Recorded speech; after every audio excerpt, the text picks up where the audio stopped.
Hello there, guys. Welcome back to Younes Talks Football. Welcome back to a brand new video. I hope all of you are doing well today. Double upload day, and as I promised yesterday, this video is a two-parter, and you're going to be getting part two over on the channel of my special guest today. And I decided to go back to type. It's been a while since I've actually actively wanted a manager gone from Chelsea Football Club. Last time I'd done that at this sort of level was when it was AVB.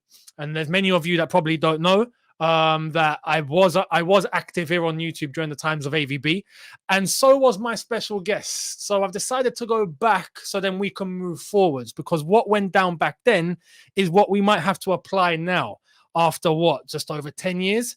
Let's go back in time for us to move forward. So my special guest, without further ado, is none other than the man that I have to say, and put my hands up here, I came second in this whole Chelsea YouTube scene. This guy came first, none other than Joe Neil Zeka. Joe, welcome back to YouTube. Thanks. Finally. First and foremost, how are you doing? Yeah, man, I'm happy. Everything's going on in life. The only thing that's bad at the moment is obviously what's going on with Chelsea. Well, as I said, firstly, welcome back. Thank you. It's great to have you back, man. As I said, and we were talking off air, I remember when it was just us. Yeah, and now there's tons of all the other guys that, I've spoken to, we've done videos with and all sorts. But there was a time when I came onto YouTube thinking there was no one else. And then I found this guy with 5,000 odd subscribers. And I'm thinking, he's like a lot back there, weren't it? Yeah, I know. But you're back. So I thought it's the perfect time to have you on, because you were there when it was all going a little bit crazy when we had AVB in charge, and we were quite active back then going, this guy's got to go. He doesn't know what he's doing.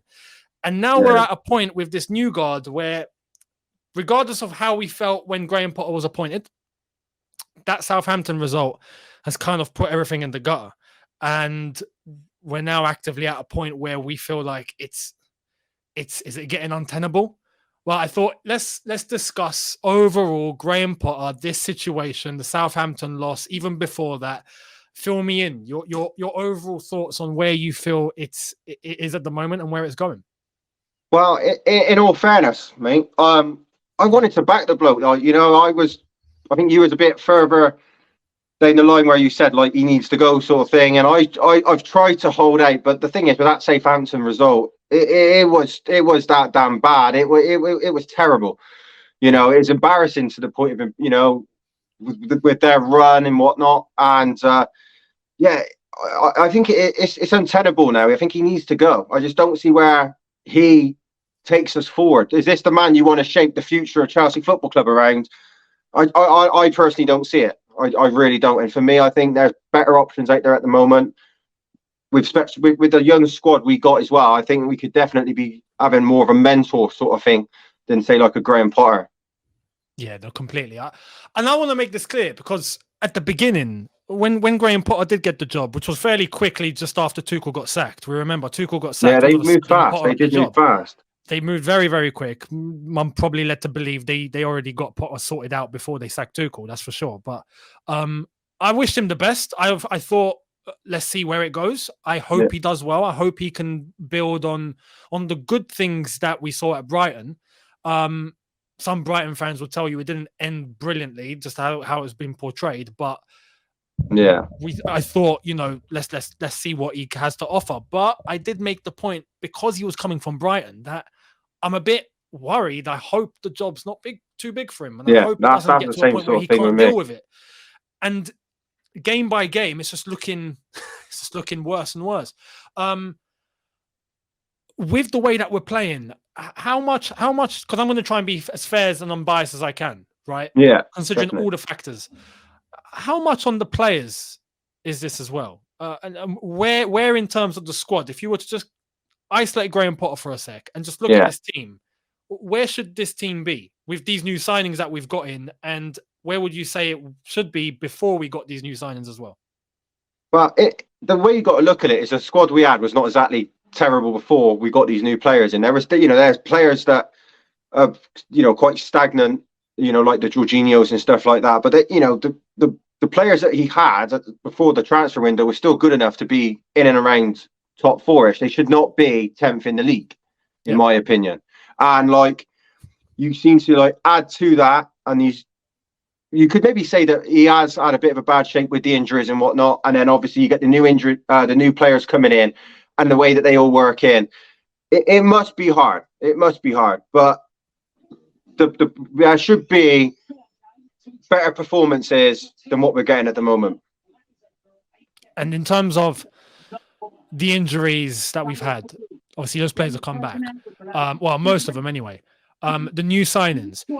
There seems to be a thing that we've seen, at least in the last couple of days, even after that Southampton loss, where it's a case of waiting for these players to blend in, waiting for them to have an impact. Do you buy that? Do you think there's going to be a process for all of these guys to genuinely just fit in?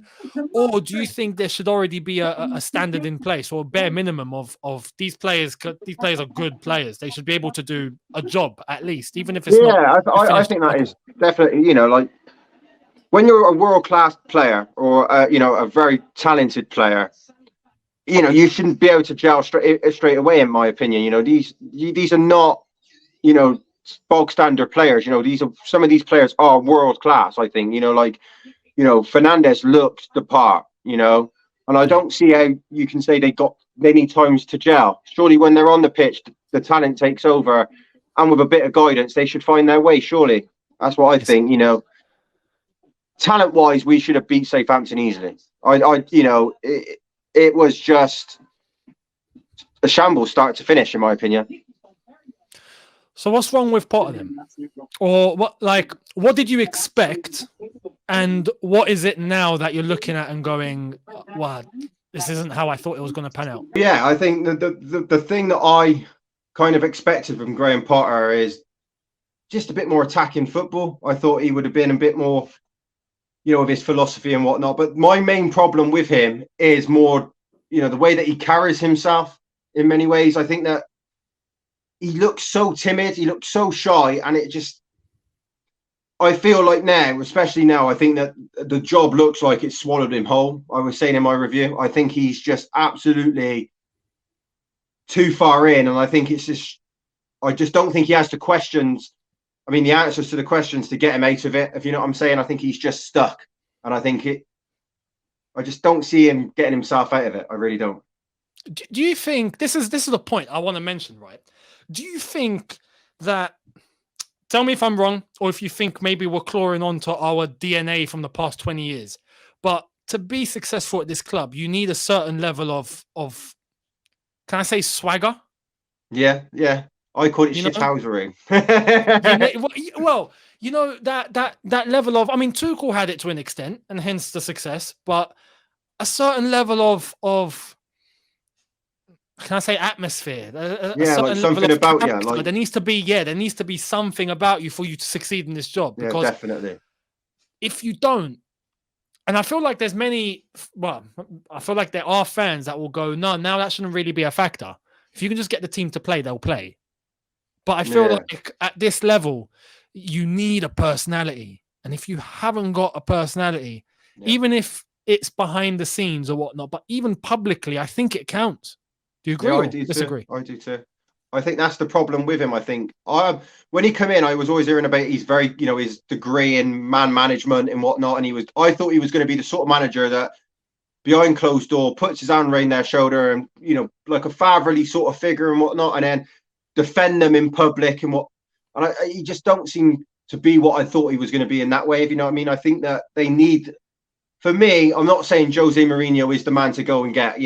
He comes with his own bits of problems and whatnot, and like I would like him back because I'm into nostalgia, but you need like that like leader, if you know what I mean, that guy that he's in front, he's the man that everyone looks towards, that he's the man that's going to be the one to be on the front line and show a bit of desire and, like you said, swagger. You're at Chelsea Football Club, act like it, and I think that is the disconnecting factor with Potter. I think that he doesn't carry himself like a manager of Chelsea Football Club, and I think that is one of the big problems. I really do. Do you think he can turn that around, or do you think it's too late? I don't think he got it in him, mate. I don't know. Like, you know,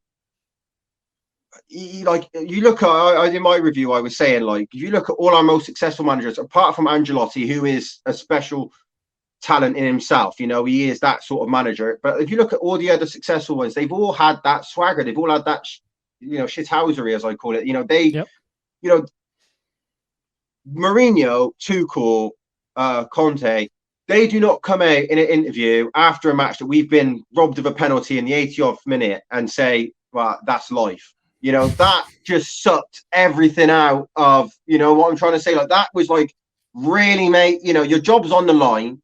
You're losing this fan base, and you just come out and say, that's life. That just epitomized this reign of Potter. And I just don't think he got it in him to bring it back round. Some drastic changes would have to happen, I think. And the games ain't getting any easier. No, they're not. And apparently the next 3 games, Spurs, Leeds and Dortmund, are games where the owners are going to be looking at that as a way for Potter to be able to build the relationship with the fans again. Or I say again, if it even started, but to fix the relationship. Do you think that's achievable, or has that cord been cut? You know, if we go and I hate to draw a line, if you know what I mean. I don't, because at the moment, as it stands, I think it's pretty clear we're going to stick with him. So I don't want to completely like draw the line, if you know. But, you know, if we beat Spurs 3-0, then we go and do Leeds, and then we overturn Dortmund. Yeah, there's going to be a bit of, you know, the momentum's going to be going and a bit more good feeling. And he could potentially, and you know, turn it around. But I feel like he's on such a thin ice now that I think if we get done over by Spurs and by a big manager, say they beat us 3-0, I hope to God they do not, but let's say they do.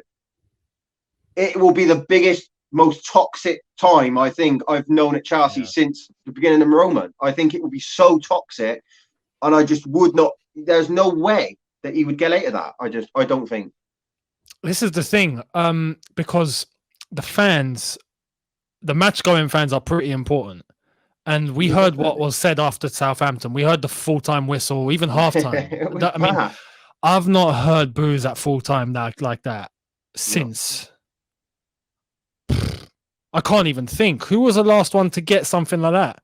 AVB didn't. Rafa Benitez. Benitez did, didn't he? Rafa, maybe. Yeah, Rafa. But like that was because of his Liverpool ties. That really weren't with nothing to do with what was going on the pitch. It was just like we did not want him there. Exactly. Simply as that. But there has to be a sense of realism here. It comes down to, I think, 2 factors. I think the fans that end up going to the games and the reception that they give. Yeah, definitely. And if the players are responding. Do you think the players are responding?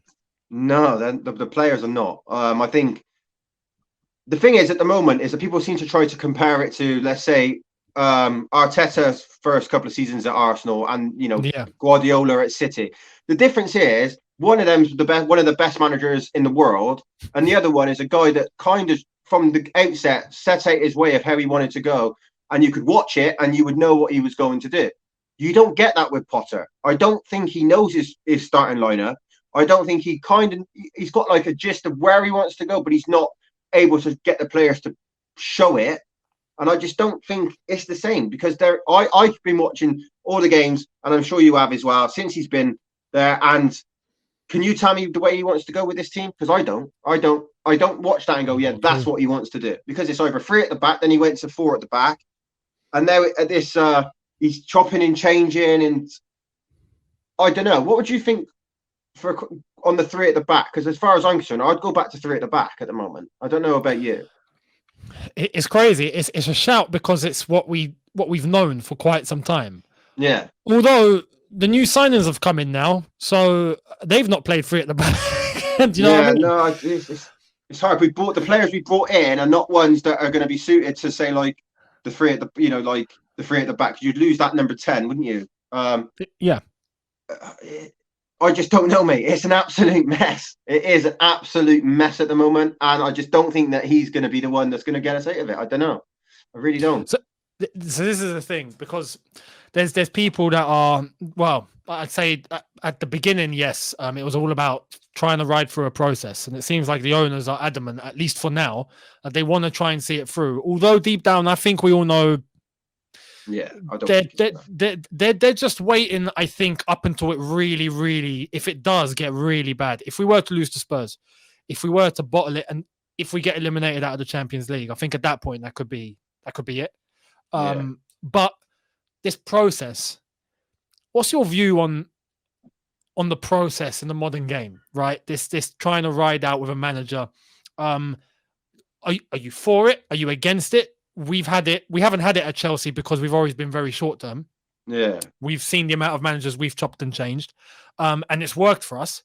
But do you think it's necessarily about the short term that leads to the long term, or do you think there is a way for you to even struggle badly at first and then it gets better? I think, it's the trust the process gets thrown around all over the place, don't it? Really, and that's just all you ever hear. But the fact of the matter is that football is a results-based game.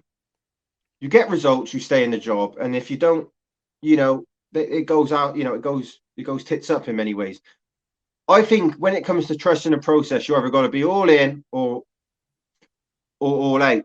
And the thing is with us, is our identity, whether you like it or not, is the fact that we do chop and change. That is just the way it is. And we've always had strong mental managers that gets us there. I don't think a process for me would work with Chelsea. I think in terms of the way I see us as a team. But do I think it works? Obviously, there's evidence out there that it does work. If you look at Arteta, if you look at Guardiola and, Klopp at Liverpool, they do work. But I think you can have a lot of factors. You need investment, you need the right manager, and you need signs. If you know what I mean, you need to have signs that it's working. If you need to, we lost that game, but there were signs there. And you get results. You scrape results. Like when Tuchel first come in, remember with us, we was always winning 1-0, weren't we? That was the thing. We was always winning 1-0 with Tuchel. And you knew when it clicked, it was going to click. We're not getting 1-0s with Potter. We're not getting games where, you're in the game. It's completely different. And you can say trust the process. And do they work? Yeah, they do. But I don't see a process at the moment. He's not showing us anything to show that there's an idea of where we want to go, in my opinion, anyway. So ultimately, where do we go from here? Do you think? What do you think is going to happen? Your view, your assessment. Stay. I think he's definitely going to stay. I think Bowley and the consortium, they're going to be very stubborn on this. I think that they made their decision at the start when they decided to get rid of Tuchel, a manager, by the way, that he stood by us in our darkest hour. There was times when Chelsea, us being able to make these videos on Chelsea was, there was a chance that weren't going to happen. We were going to be liquidated. The government had Roman, and it was, and he stood by us, and he come out and even said that quote where he said, as long as we got T-shirts and a coach, we're gonna, he stood by us. Yeah. And the first chance that Bowley and that had, I don't think they stood by him. And I saw a quote today where they've come out and said that Potter's more happy with the transfers they done in January to fix some of the problems that Tuchel created with the signings in the summer. I think that's crazy. If that's what the owners think, that they're having to tidy up what Tuchel started, that's disrespectful. I don't think he made any. All those signings he signed in the summer, in my opinion, they were ones that were going to work. They were short on. Sterling he's a Premier League proven player. Koulibaly's European proven.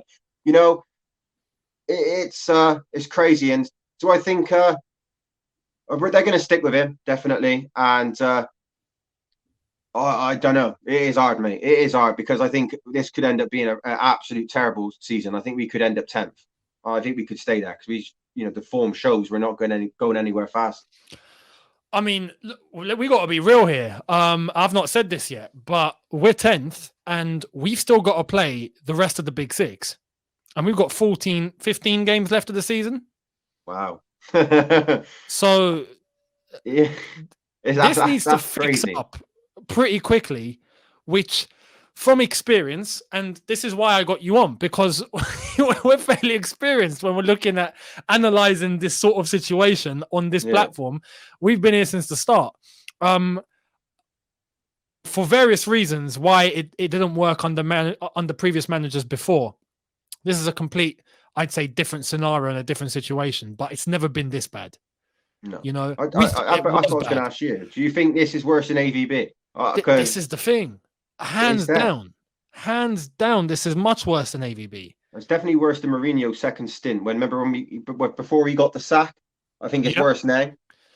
But this is the thing. Even with that, there was a reason. And you could see, we all knew that there was a reason with the doctor and what happened, and that affected the entire club and the way the whole structure was moving. You could just tell relationships were broken. With AVB, even with AVB, we knew what he was trying to do.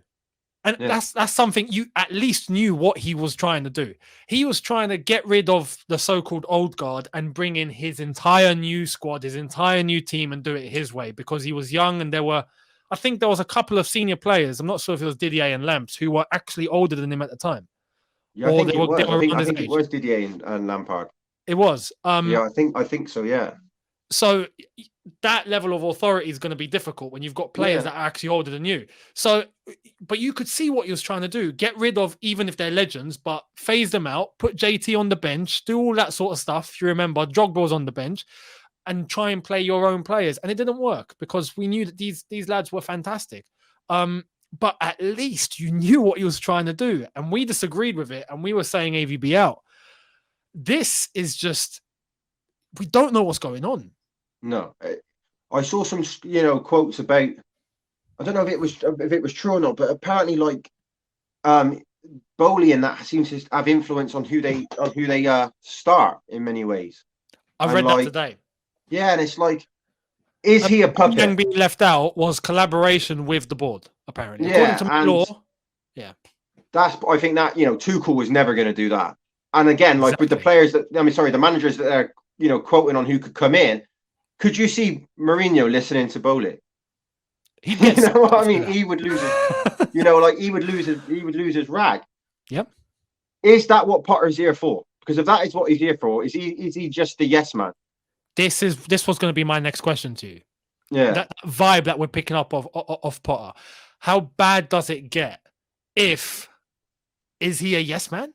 Like, is he someone that's been hired because he can manage a football club, to an extent at this level, and he's just going to accept what the owners want?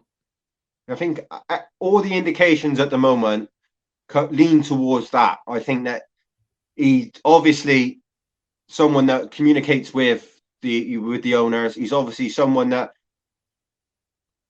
you don't want to say weak. He does seem weak. There's just something about him when you watch the bloke. I think that he could be overpowered by Bowley in that.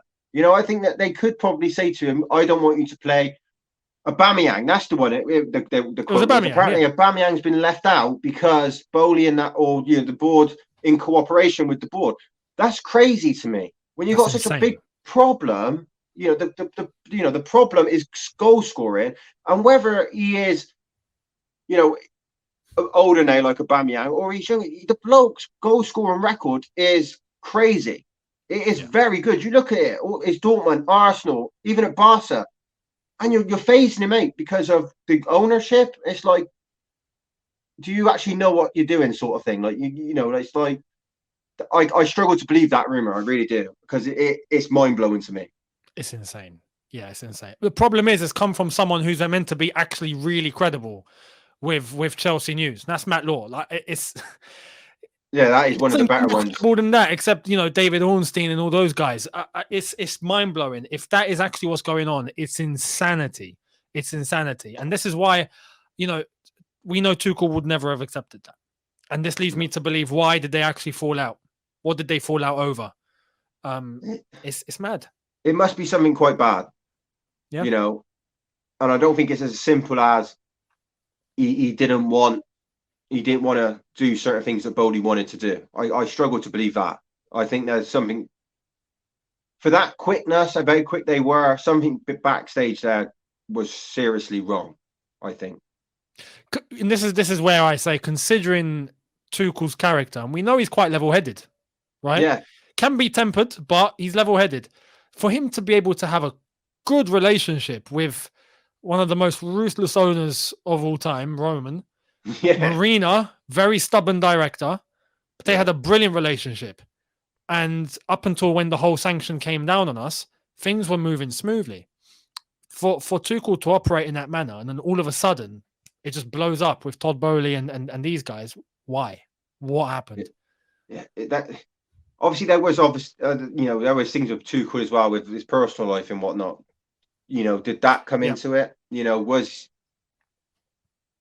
I don't know. It's hard. It is hard when you don't know all the facts, but I struggle to believe that you get rid of a manager that you spent 200 million on just because he didn't want to say yes to you, or he didn't pick up the phone when you wanted to know what the team sheet was. And if that's petty. That's really petty on Bowley's side, I think. If you sacked him because he didn't want to tell you who he's playing at the weekend, it's good that he wants to be in and around those sort of decisions, Bowley, but there's a line you have to draw. If you know what I'm saying, you get involved to a certain degree and you invest and you back your manager, but you don't try to take over his job. Exactly. And you got to give him that bit of that bit of space, and maybe that's why they got Potter, because he does answer the phone when they want to know who's playing at the weekend, and it's silly. It is silly, absolutely silly, bonkers. And well, all right. Lastly, where do you see this going? Honestly, do you have any hopes for it getting better, at least in the next few fixtures, or down the line at the end of the season, or how do you think I do think when it clicks, whether it's under Potter or whoever comes in, I think if it clicks, the players are there, the quality is there. Yeah. These players are no mugs, and that's why what is happening, especially against Southampton, for me is just absolutely unacceptable. These are world-class players, and if it clicks, if Potter does manage to get a bit of momentum, you never know. I don't think we'll get top 4 this season, mate. I don't see that. We are miles away. What is it? It's 11 points now, I think. Liverpool seem to be coming back into it. They got their squad back. I think they're the more likely. But if it clicks, we get a few results. A little bit of a run in the Champions League, but I just don't see it happening under Potter. I think it's so. For me, it's untenable. I honestly do think it's just to that point now where I just don't see it getting any better. And hopefully he can prove us wrong, because like I said, I do think he's going to be here to the end of the season, and hopefully it does change. But I've seen nothing as of recent to tell me anything different. Fair. We'll see what happens. We'll see how this all goes down. We've got Spurs next, so let's see what happens there. That's going to be one perfect game for him, isn't it? Like, to try to turn it around, get a result there. The fans will love it, and it's a good starting point. But if we get turned over by them, this is what I'm saying. It's a double-edged sword. Yeah, he's on such a fine line now. I think it could be the perfect comeback. It could be the perfect way back. Yeah. Or it could be just free fall into hell. Yeah, it's getting because it's Spurs.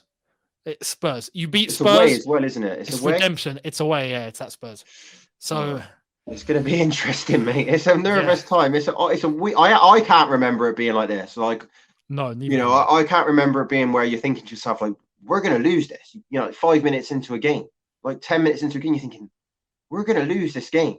Like, I can't remember it being that bad. Like, I seem to be a bit more surprised now when we score a goal than when we don't. It's getting to that point now. I think I forgot what a win feels like too. It's mad, mate. It is mad. And if this is under Roman mind, he's gone. He was gone weeks ago. Yeah.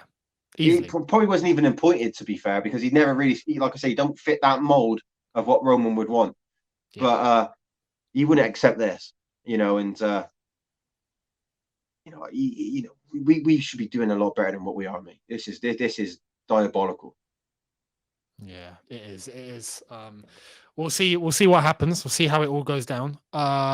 First and foremost, thank you for coming on. Much appreciated, man. And part 2 to this conversation, we are going to keep this going, but it will be over on Joe's channel. So make sure you go into the description, subscribe to Joe, as he is back and back in fine form, just as he was over flipping 10 years ago 10 or years something. ago, mate. 10 You years know, ago. Crazy, isn't um, yeah, it? no, as I said, welcome back, man. It's good to have Thank you you. And back. I wanted The to say OG as of well, Chelsea YouTube. thank you for the constant support. Every time I have come back previous and whatnot, you've always been the first one to retweet my stuff and say to go over and check my channel. And I really do appreciate it, mate. Thank you very much. No worries, man. No worries. I can't forget how all of this started. So it's I have to, man. I have to. Well, thanks, man. But Appreciate it. yeah, definitely go and check out his channel. Go and check out part 2. Link in the description.